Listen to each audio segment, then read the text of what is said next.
Deməli, bugün belə bir sınaqla qarşınızdayam. Keçək izaha. Birinci sualda deyilir ki, hansı variantda qeyri-müəyyən say var? Sual belədir. Baxaq A variantına. İclas saat 8-ə təyin olunub. Bildiyimiz kimi 8 müəyyən miqdar sayıdır. Biz bunu cavab kimi götürə bilmərik. B-də deyir ki, bugün o çox yorulmuşdur. Çox bəli, qeyri-müəyyən say kimi işlənə bilər. Ancaq unutmaq olmaz ki, çox həmçinin zərf də ola bilər. Nə zaman əgər feilin, xəbərin yanında gəlirsə, feil xəbərin. Bu zaman olacaq zərf. Ona görə biz bunu da cavab kimi götürə bilmərik. C-də deyir ki, o çox işini təxirə saldı. Baxın, elə cavabımız C variantı olacaq. Çünki qeyri-müəyyən miqdar sayı olan çox ismin yanında gələrsə, təyin vəzifəsində çıxış edəcək və nitq hissəsi say olacaqdır. Elə bu tələblərin hər birini ödədiyi üçün cavabım olar C variantı.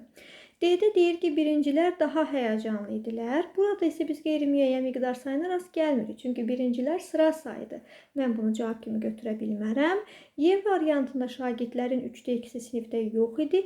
3-də 2-si isə kəsr sayıdır. Kəsr sayı başqa bir məna növüdür sayın və buna görə mən onu da variant kimi götürə bilmərəm. Birinci sualın cavabı olacaq C variantı. Keçirik digər suala. Deyir ki, saylardan biri amonim sayıla bilməz.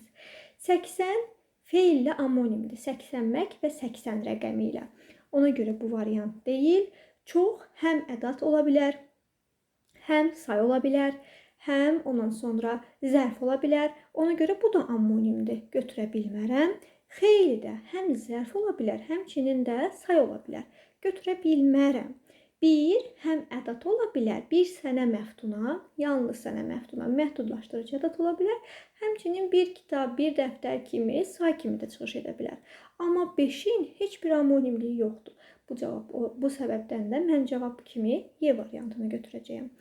Digər sualda deyilir ki, isimdən düzəlmiş feilləri müəyyən edin. A variantında vurmaqdan vuruşmaq, döyməkdən döyüşmək yaranır. Yəni, feildən düzəlmiş feildir. Mən bunu cavab kimi götürə bilmərəm. B variantında sakitdən sakitləşmək, arxayından ayxanlaşmaq yaranıbdır. Və bunlar da isim deyil. Ona görə mən bunu da cavab kimi götürə bilmərəm. Amma cavabım elə C variantı olacaq. Göz isimdir, gözdən gözləmək. Ot isimdir, otdan otarmaq. Feilləri yaranıbdır. Bizdən də elə isimdən düzəlmiş feilləri soruşur. Ona görə mən bunu cavab kimi götürəcəyəm. D. Çox və az. Bunlar da saydan yaranmış feillər olduğu üçün cavab kimi götürə bilmərəm. Y-də isə oturmaq və saralmaq sözləri sadə sözdür. Bunu unutmaq olmaz. Sardan, sarı sözündən yaranmayıb. Çünki belə bir kökümüz yoxdur. Sar ya da sara. Saralmaq və oturmaq sadə sözlər olacağı üçün biz bunu da cavab kimi götürə bilmərik.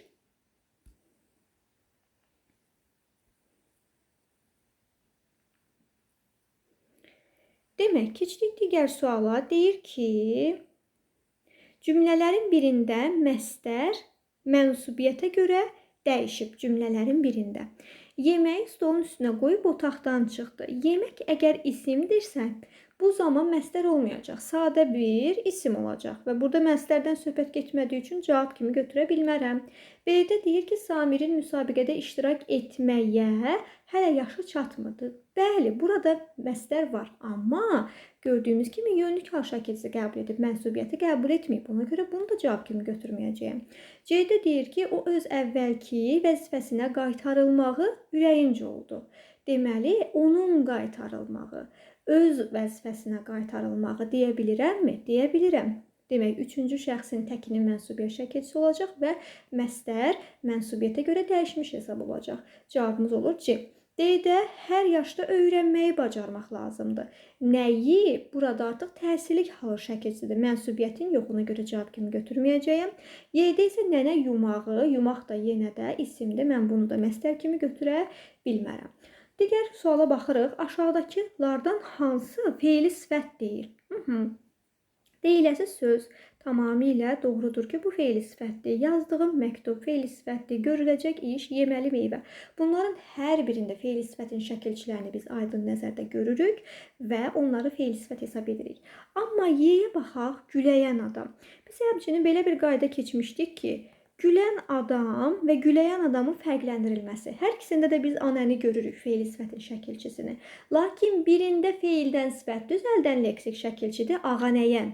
Təkcə ən yox. Birində isə an-ən təkcə fe'li sifətin şəkilçisidir. Bunu fərqləndirməyin sadə bir yoludur ki, biz ora inkar şəkilçisi əlavə edirik. Əgər əlavə edə biliriksə, bu fe'ildir.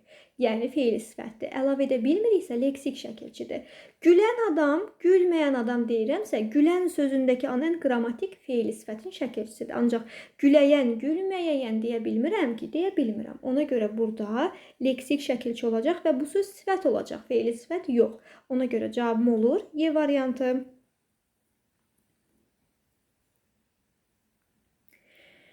Baxıram digər. Deyir ki, yalnız şühudi keçmiş zamanda işləmiş feilləri müəyyən edin. Burada biz hissəciklə daha çox fərqləndirməliyik. Baxın, adı deyir ki, bilirdi. Düzdür, şühudi keçmiş zamanı da şəkilçi deyildi. Amma birinci gələnə görə biz feili zamanı müəyyən edirik və ikinci hissəcik olur. Ona görə də bilirdi sözü indiki zamanda sayılır. A variantı getdi, soruşurdu, öyrənirdi də həmçinin eyni qəbildəndir. Və B variantında da bu qayda sadəcə aldı sözündə düzgündür ki, keçmiş zamandadır. Amma oxumuşdu da du, hissəcikdir çünki muşdan sonra gəlib, yazırdı da dı, ırdan sonra gəldiyi üçün hissəcikdir, cavabım olmayacaq. C-də də görürdüm, gedərdi, qaçırdı. Hər birində 2 dənə şəkilçi gəlir və birincisi indiki zaman və qeyri-qəti gələcək zaman olduğu üçün mən bunu götürə bilmərəm cavab kimi. Amma demək, D-yə baxaq, qaçdı, bizim tələbimiz ödədi. Baxaq görək digərləri də ödəyirmi? Ödəmədi, çünki yenə də ırdı, mışdı, yanaşı gəlib və dılar hissəcikdir, keçmiş zaman deyil. Götürmürəm. Mənim cavabım olacaq. Oynamaqdan oynadı, yazdırdı. Yazdırmaq nədir? Düzəltmə feildir və oradakı dı keçmiş zamandır. Yenə də görüşmək, düzəltmə feildir və dü olacaq mənim keçmiş zamanım, ki da şəxs onluğu. Həmin bu Y variantdakı sözlər olacaq mənim deməli şühudi keçmiş zamanda işlənmiş feillərim. Digər suala baxırıq, deyir ki, tərzi hərəkət zərfləri. Əvvəl axır nə zaman? İndi sonra nə zaman? İrəli geri hara? Xeyli bir qədər nə qədər? Bunların hər birinin sualı fərqli-fərqlidir. Zamandır, yerdir, miqdardır, amma Y yavaşca, həvəslə. Necə, nə tərzdə olan tərz hərəkət zərfləri olacaqdır. Deyir ki, düzəltmə, zərfin işləndiyi cümləni seçin. Y variantı görünmür, heç görünməyə də ehtiyacı yoxdur. Bizim cavabımız buradan görünür ki, B olacaq. Çünki demək, çoxdan düşünürdü. Dandən həm qrammatik şəkilçi, həmçinin də leksik şəkilçi kimi çıxış edə bilər. Qrammatik kimi çıxışlı xalın leksik şəkilçi kimi zərf düzəldən olacaq və cavabım olur B. Xeyli sadədir. Yenə də xeyli sadədir. Mən onları götürə bilmərəm. Keçirik digər suala. Deyir ki, məntiqi ardıcılığı tamamlayın. Pislik, yaxşılıq, həyəcan. Bunlar isimdir. Çox yaxşı. Axı, variantların da hamısı isimdir. Bəs nəyə görə mən məntiqi ardıcılığı tamamlamalıyam? Baxıram ki, pislikdir, yaxşılıqdır, həyəcandır. Bunların hər biri mücərrəd mənadadır. Amma bağçadır, insandır, qartaldır, üzümdür. Bunların hər biri konkret mənadadır. Ona görə cavabım olacaq. Xəyal mücərrəddir. Gözlə görə bilmədiyimiz, əllə toxuna bilmədiyimiz. Ancaq digərləri bu qəbildəndir. Demək, keçirik digər suala. Hansı cümlədə mənsubiyyət şəkilçili söz yoxdur deyir. Körpələr evinin. Bax, artıq burada biz 2 dənə şəkilçi gördüksə, hökmən biri mənsubiyyət olacaq. Biri də yiyəlik hal şəkilçisi. Sözün kökünə qoşulan mənsubiyyət, digəri isə yiyəlik halın şəkilçisi olacaqdır. Burada var. Mən bunu cavab kimi götürə bilmərəm. B-də deyir ki, onu yaxından tanımaq arzusu, tanımağın arzusu deyə bildimmi? Burada da olacaq mənsubiyyət. Mürşid həkimin sözü. Artıq burada da nə? Yönlük hal və mənsubiyyət şəkilçisini mən gördüm, götürə bilmərəm. Elm sahibinin dostu. Yenə də yiyəlik və yiyəlikdən sonra təbii ki, gələn mənsubiyyət. Götürə bilmərəm. Amma Rəşad, bu kitablar mənimdir. Biz düzdür, bu mənsubiyyət şəkilçisi kimi də çıxış edir. Amma unutmaq olmaz ki, şəxs əvəzliyinə heç vaxt mənsubiyyət şəkilçisi qoşmaq olmaz. Hökmən olacaq yəlik hal şəkilçisi. Cavabım olur Y variantı. Aha, demək, burada da sözün dillər əzbəri məclislər yaraşıdığı cümləsində söz isim seçilmiş söz ismin hansı halındadır? Əgər mən burada ini gördüm və birbaşa yəlik götürsəm, bu səhv olacaq. Axı bu mənsubiyyət ola bilər. Sənin sözün deyə bilirəmmi? Deyə bilirəm. Olacaq mənsubiyyət və mənsubiyyət şəkilçisi qəbul edən söz, isim, əgər başqa bir hal şəkilçisi gəlməyibsə, hökmən adlıq hal hesab olunacaq. Keçək digər suala. Deyir ki, mənsubiyyət şəkilçili sözün iştirakı ilə düzələn mürəkkəb sifət hansıdır? Burada biz çox sözü görərək ki, mənsubiyyət şəkilçisi var. Çox sözü yox, 2 sözü. Kəklik otunu görürəm, mənsubiyyət şəkilçisi olan. Bir də sözü bütövü. Amma bizdən sifəti soruşur. Kəklik otu isimdir, götürə bilmərəm. Sözü bütöv necə? Onun sözü mənsubiyyət şəkilçisi iştirakı ilə düzəlmiş mürəkkəb sifət hesab olunacaq. Söz düzəldici bir sadə, bir düzəltmə sözün köməyi ilə yaranmışdır. İstiqanlı bir sadə, bir düzəltmə sözün köməyi ilə yaranmışdır. Tərcümeyi hal tərkibi mürəkkəb sözdür. Ona görə mən bunları cavab kimi götürə bilmərəm. Digər suala baxaq. Deyir ki, aslı tərəfi sifət olmayan sınıq sifətdir necə? Möhkəm sifətdir necə? Ağıllı sifətdir necə? Tutqun sifətdir necə? Amma gümüş nə? İsimdir. Ola bilər ki, gümüş sözü, qızıl sözü, bu sözlər cümlə daxilində hansı, necə sualına cavab versin.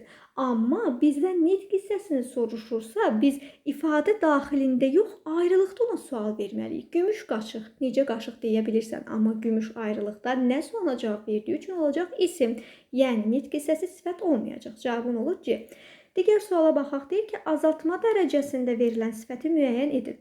Cavabımız təbii ki, uzun sov olacaq. Çünki sov şəkilçisinin köməyi ilə yaranıbdır. A. Xırdaca ona görə olmaz ki, ca ədatdır və ədat işlənən sifət çoxaltma dərəcəsində olacaq. Götürmürəm.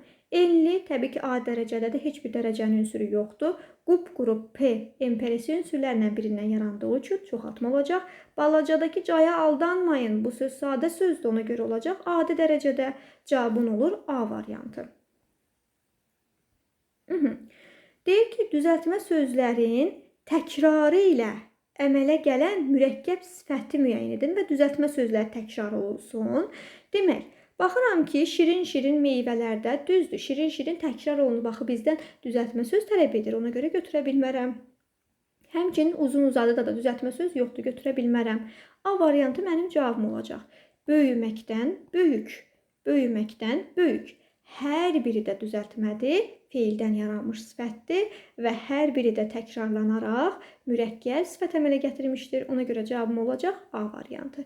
Ümid edirəm izahım sizə aydın oldu. İzlədiyiniz üçün təşəkkür edirəm.